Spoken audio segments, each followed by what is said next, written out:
Hey everybody, it's BATJAC JW coming to you, and we're talking about hard to find. Something that is hard to find. Well, that could be that could be a lot of, described in a lot of different ways. Like this Smith & Wesson Model 10, that is, this one happens to be a 10.5, first revolver I ever bought. And that's what I wanted, was a little snubby 38 special with 6 shots. I remember going to a friend of mine that had a gun shop, and I said, that's what I want. And he said, that's going to be somewhat difficult to find because most of them are only 5. But this one held 6. That's cool. And I've had it all this time and never did get rid of it. It's still mechanically sound, gorgeous. I still remember getting it, that fateful day to when I finally picked this up. And I just couldn't wait to get my hands on it. So when something is, that's one thing that everybody says, well, hard to find, what does that exactly mean, hard to find?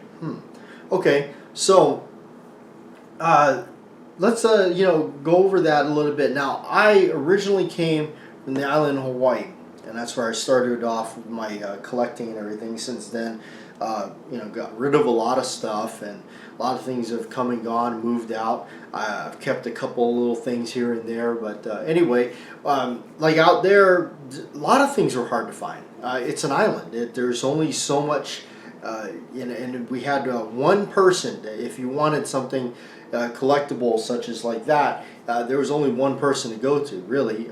Every now and then you could find something else. And of course, I wasn't as savvy with going on to, say, Gunbroker or something like that, or those places. And that's the thing you get a lot of message on, where can I find one, whatnot. They're out there. Gunbroker is a wealth of place to get it, and then so is Guns International. But since, a lot of other things are moving out to the middle of the great state of Arizona and everything, now getting things is a little easier and all that. And of course, depends on what you want to pay.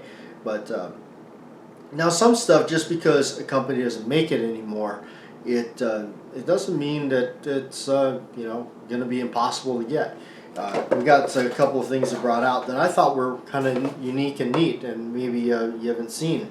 This one here is an original Wilson Combat 22 conversion slide for a 1911.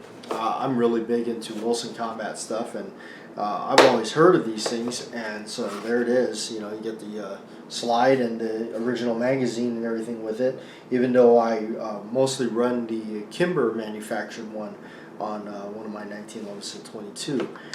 But I saw this in a shop out here, and normally when I've seen them on auctions and everything, they're exceeding the $100 marker, going all the way up to like $5. And when I scooped this up and I saw it was like a $200 item, and I said, oh, yeah, I just got to get it. It's even got the old logo and everything on it. But, there's stuff like that's floating around.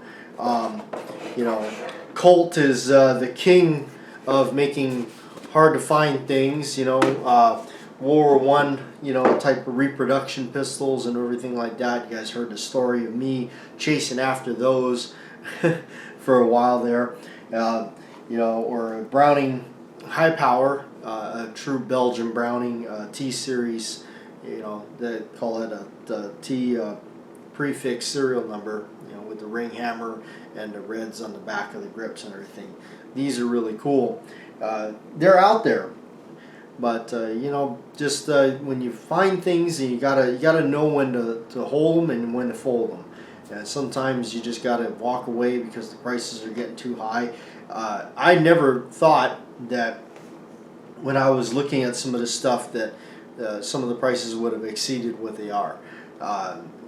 I remember laughing, 10 years ago when somebody says, because you could have bought a python, and this was on the island. You could have bought a python for probably $900. Maybe, I think on the high, if it was like really perfect, it was around $1,100. Of course, at the time I felt that. I still think that's a lot of money. But now look at them. $3,000, $3,500, something like that. So one of the most valuable lessons that I was given when I was kind of into grabbing up some of this stuff and trying to get it is a friend of mine told me, he says, look, you have to jump on the wagon at some point, because the further down the track it gets, the more expensive the stuff's going to be. And I tell you, there is so much truth to that. There is a lot of truth to that. They're only going to keep going and getting more and more scarce and more expensive.